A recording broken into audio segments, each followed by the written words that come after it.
Hello, everyone, and welcome back to JaianMusic Notes, episode number 2 in terms of Trigun coverage. Today, joining me is the podcast artist, someone who's a huge fan of this soundtrack, who introduced me to this anime, and still the winner of Ears vs. AI, the anime soundtrack showdown, the greatest anime music podcast game show ever conceived in somewhere on the internet. GoPro Kyo, how are you? I am here. I am back. I'm here to talk about some more Tsuneo Imahari and his wonderful work on Trigun. Absolutely. Episode 1, we really kind of just went over like the opening. I also just found out he does the soundtrack for Hajime no Ippo, which is the very famous next topic on the podcast. Absolutely, Kyo.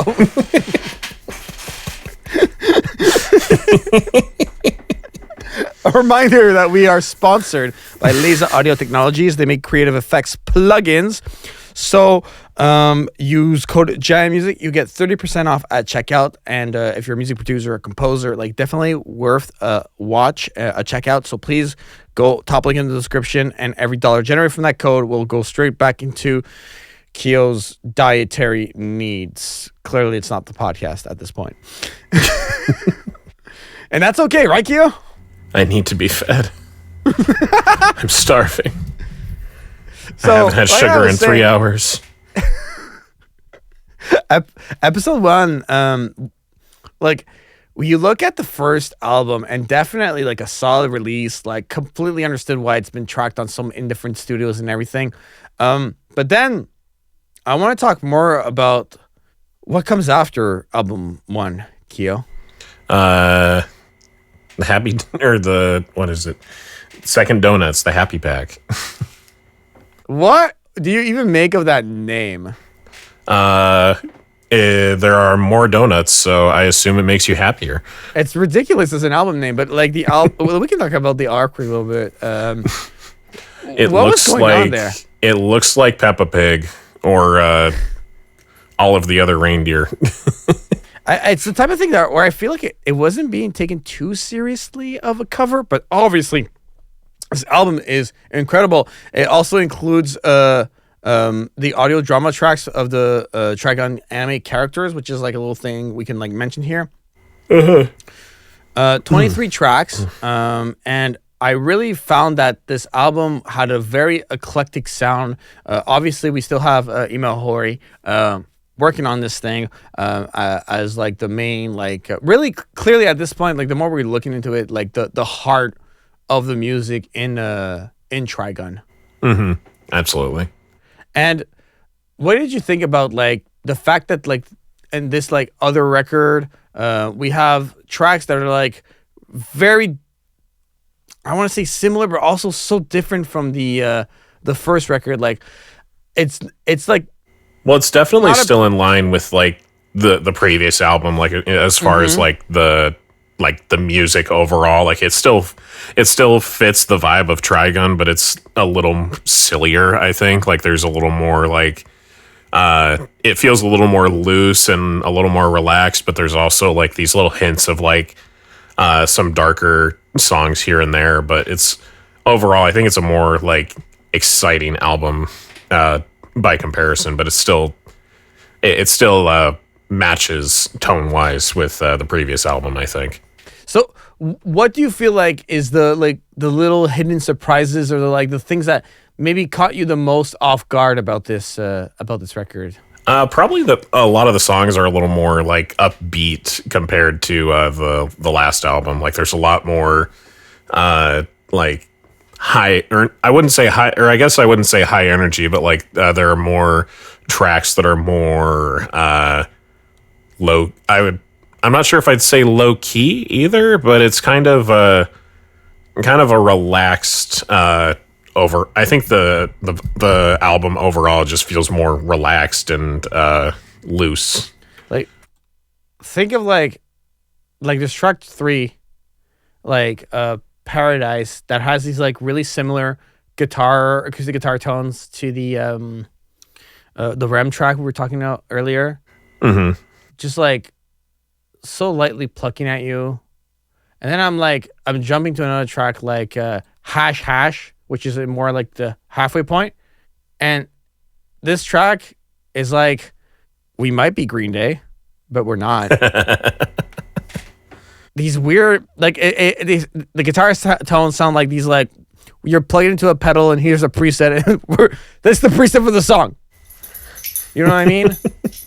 It's like so all over the place. I really find that, like, I have a hard time, like, completely wrapping my head around this album is what I'm realizing. Like, I'm listening to it more and more, and the musical unity of it's extremely discombobulated. I don't know if you relate to what I'm saying. Yeah, I mean, like, I think it wears the punk influence on its sleeve a little more in the second album. It feels more kind of like this is like, if you've already heard like the music from the first album, then like you kind of have an idea of what you're getting into, but then the second album kind of it kind of like right hooks you into like a whole kind of mix of like different kinds of songs. Like it all feels kind of punkish, but it also has like some of these lighter, more relaxed songs, but it also has some darker songs. So it's kind of more of a mixed bag, but it still feels right for the show. It's got these darker, like, despair tones as well. Like yeah, for sure. Like I was saying, the track Blue Summers. It just feels like a random drone with like these like guitar tracks that are just Yeah, that's mainly Legato's theme for whenever he shows up, which I think I love the industrial, like the kind of industrial sound that it has, but it's also like it's really disruptive like to the rest of the album because it just sounds like so different from like literally everything else in the rest of the whole album itself. Yeah, and what do we think about the fact that like tracks, like literally if you hit this recording, this album, like on track 1, on the Love and Peace, we have literal voice acting. Like I know there's audio dramas here, but like the fact that there's like 6 voice acting credits here. We got the Legato Blue Summers tracks 1, 4, 6, 8, 11, 14, 16, 18, and 21. Like we got the Wolfwood voice acting as well. We got Vash Stampede voice acting. Million Knives, of course. Millie, Meryl. Like this thing is sprinkled with voice acting. Like I haven't seen a musical release that like just has such that's like absolutely like drenched in voice acting. You know what I mean? Yeah, I mean you don't really get releases like that very often. Usually you'll get that kind of separated with like you'll get like an audio drama CD, like as its own album or something like that. I completely agree. It's like just a separate. It just feels so weird to me. I'm like, we're doing music, but like but I guess it's Anna's song, so we do whatever we want. Like, like what do you mean? Like, what are we doing? Like, I understand this. Vash was on the cover of the second album, on the first album. Now we got his voice in the second album. Like, I don't know. Like, that's cool, I guess. But like, you're confusing me. Like, I don't know if I should be happy about hitting play on this thing because like you hit play and it's just like weird sounds and now voice acting. Like. Absolutely, like threw me for a complete loop. There's like only so much to say about this album as well. I feel like it does sustain like the anime of Vash the Stampede, like of like the movie, like for Trigun. Like we definitely have the Trigun universe absolutely like dripping out of the music here. Like you feel like the support of the story. You feel like the tone of like, oh, that episode. So on a nostalgic, using the nostalgic index impact, I don't know how I said it on the game show, but using nostalgic, Keo, like how reminiscent of Trigun do you feel like this album is? Because I really do feel like if there's one thing we hit, like because we have so much weirdness, like we have nostalgic weirdness. You see what I mean? Yeah, I mean, I guess I kind of get what you mean. I don't know if I'd 100% agree with like the that as a description, but it does have this kind of nostalgic like ring to it. Like the music kind of reminds you of simpler times, I think. Like just the overall vibe and like kind of the 90s feel like kind of takes you back to like those around that time, I think. And if you had to like, obviously First Donuts, okay, spoiler alert, I prefer the first album. I'm a sucker for the first album. The second album, it's cool, but I just feel like we're just kind of doing like the alternate mixes, the whatever didn't make it on the first album, let's put it on the second, and we'll call it Happy Pack. That's kind of how it feels put together to me. Right. Do you feel the same way? Or like, if you had to like, what's your biggest takeaway from the second album after like the grandeur scale of the first? Do you see what I mean? I feel like these were songs that were used in the show, right? Or were they not? Because a lot of them sound pretty familiar. Yeah, like the legato thing. I definitely like part of the show. Yeah. Yeah.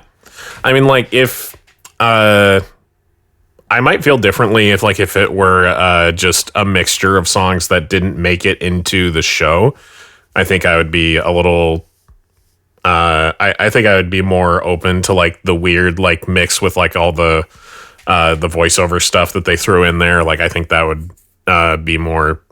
I don't know. Like I think that would make it fit more. But the fact that it's like the music like from the actual show, and like it just has like these weird sprinklings of like the voiceover and the audio drama stuff. I think if you just take that out, like still it's a pretty solid album. So take out what makes it special and it's still solid. Is that you were just saying like how you think that it's weird that you have all the voice acting in there anyway.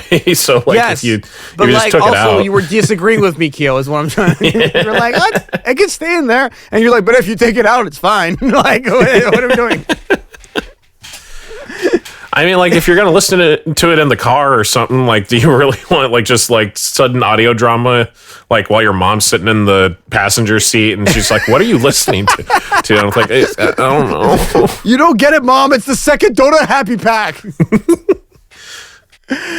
Only passengers get to sit up front if they enjoy the Happy Pack. Get in the back seat, mother.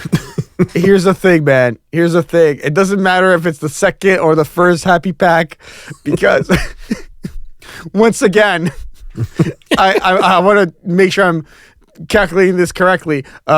We have 4 unofficial Taiwanese releases of this record as well, Gio. According to Discogs. In proper Trigun fashion, then, I guess.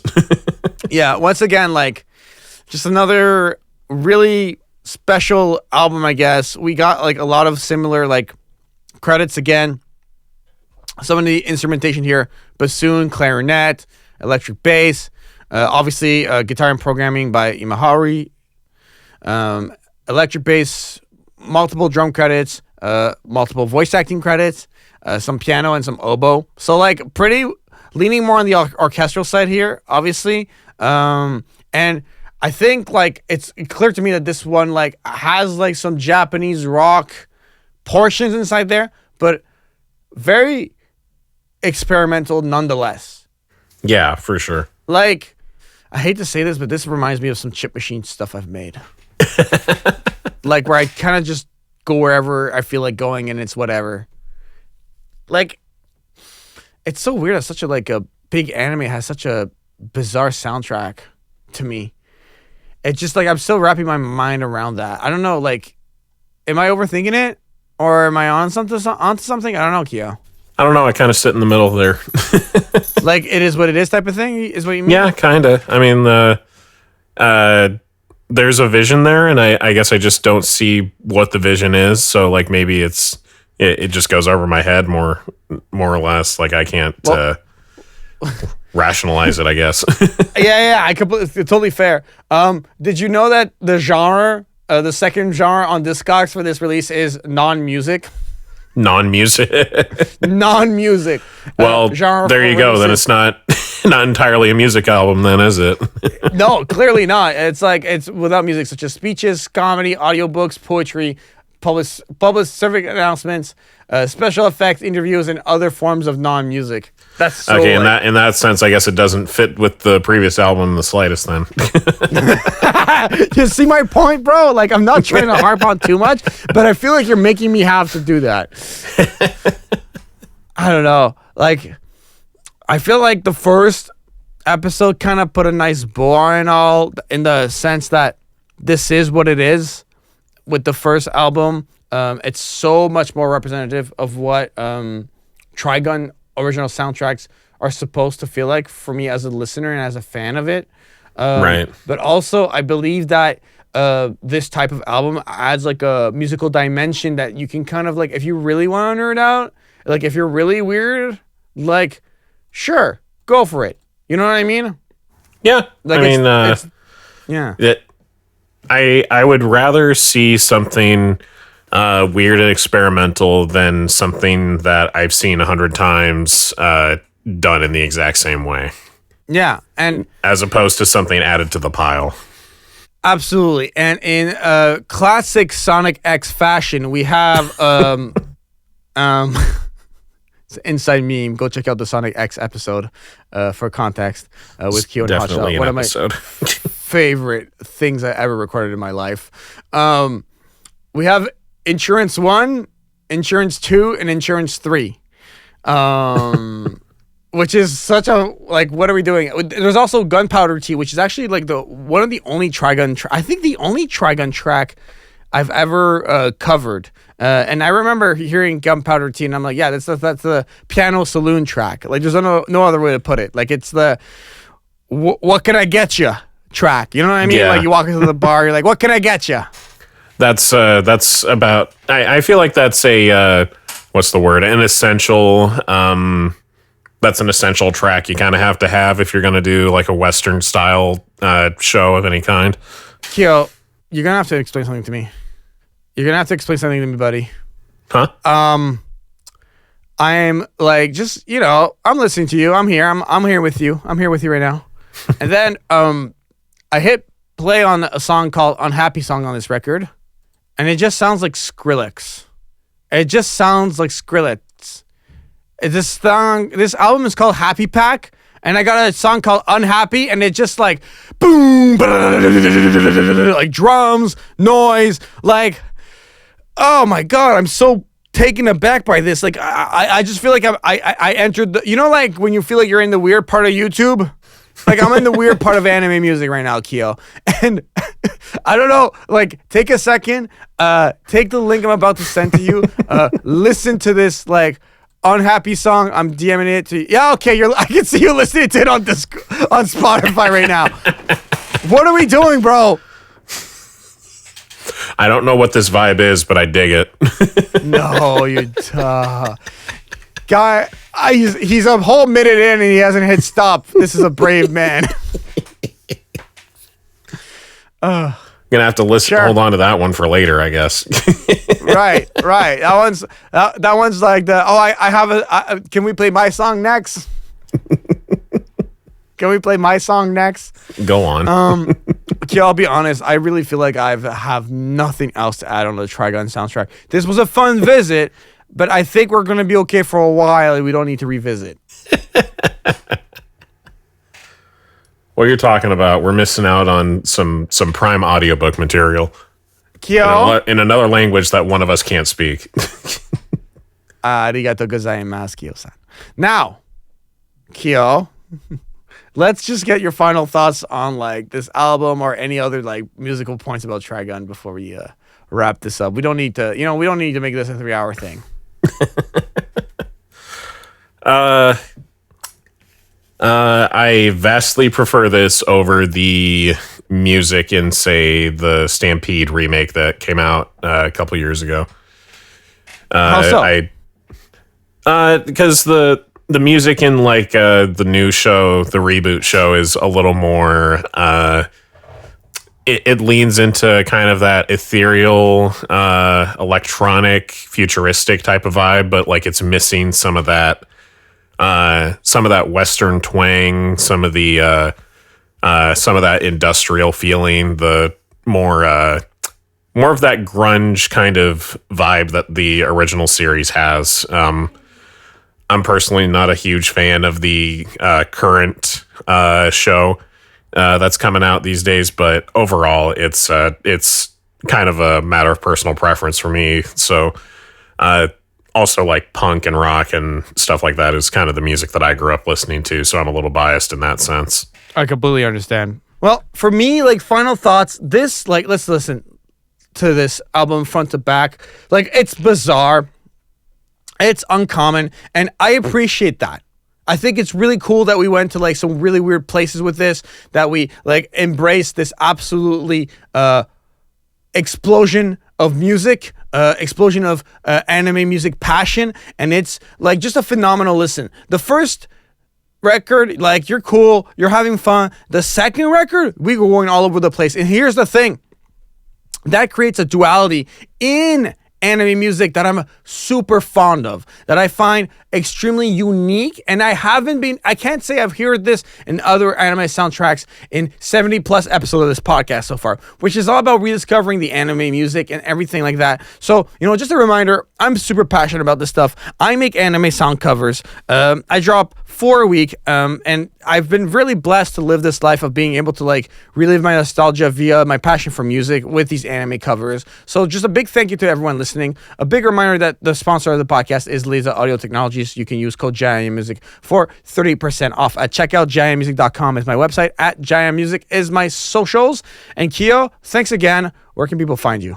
You can find me on Newgrounds, Blue Sky, YouTube. You can find all of those accounts on GoPro Kyo. You can also find me on the Project Shuriken channel running the Naruto Abridged series. And you can probably see my artwork smattered around the internet in some places, probably most likely on this guy's channel.